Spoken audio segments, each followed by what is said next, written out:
Doctor Doom has genius-level intelligence, advanced tech, and incredibly powerful magic. Sentry, well, he's got godlike strength and the terrifying power of the Void. So who would actually win this thing? First up, let's meet Doctor Doom.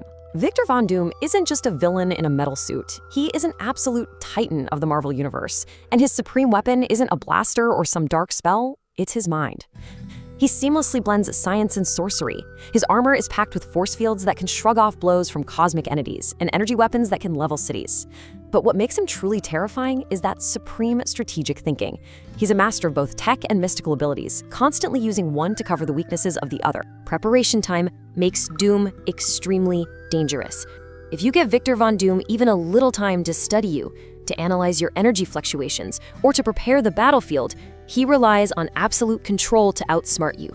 He's the master of the divide and conquer tactic, manipulating his enemies into stepping right into his perfectly laid traps. Moving right along, let's meet the Sentry, the golden guardian of good.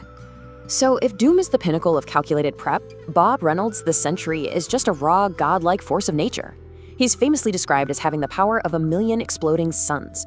We're talking superhuman strength off the charts, super speed, flight, extreme durability, and massive energy manipulation. And his feats straight from the comics totally back this up. He literally stalemated a fully fed Galactus. During World War Hulk, he broke every single bone in the Hulk's body. But, Sentry has one fatal flaw, and it's called the Void. This is a terrifying cosmic parasite formed from primordial darkness that serves as Sentry's destructive, reality-tearing dark reflection. For every single good deed Sentry performs, the Void seeks to balance it out with utter chaos and destruction. The Void is what makes Sentry so incredibly difficult to counter. His raw power is literally tethered to an unstoppable darkness that has casually defeated gods and torn actual holes through reality. We can't just pick a winner in a vacuum, right? Context is literally everything in comic matchups. So let's test them in dramatic scenarios directly from the source material. Scenario 1, a random fight with absolutely no preparation. In this sudden, unexpected clash, Sentry wins, hands down. His overwhelming speed and strength, remember, he can fly a god through deep space so fast it bends space-time, would shatter Doom's base armor before his defensive magic could even deploy. Doom's shields are tough, but they aren't taking 1,000,000 exploding suns to the face without prep tough. Okay, but what about scenario 2? A fight with preparation time. This changes the whole game drastically. If Doom actually knows Sentry is coming, he doesn't just build a bigger gun. He employs a highly calculated divide and conquer tactic. Doom knows he can't win a punching contest here, so he changes the rules of the contest. Here's exactly how Doom plays this step by step. Step 1, exploit Bob Reynolds' fragile mental state. Doom uses psychological warfare and illusions to fracture Bob's mind, maybe even forcing the Void to fight Sentry internally. Step 2, trap him using a localized dimensional lock, dropping Sentry into a pocket space where the laws of physics only obey Doctor Doom. Step 3, use advanced tech to siphon or safely redirect Sentry's godlike energy. By turning Sentry's own overwhelming power against him, Doom secures the win without throwing a single physical punch. Classic Doom.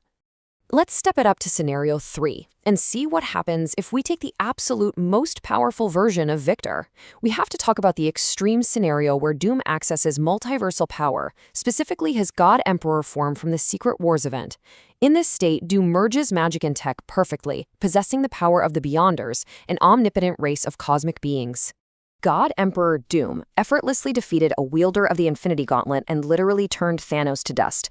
This quote sums up his arrogance perfectly. Even gods obey the laws I rewrite. And the terrifying part, he can actually do it. Bringing all these cinematic variables together, there really is no simple character A always beats character B here. It's all about the context of the battle.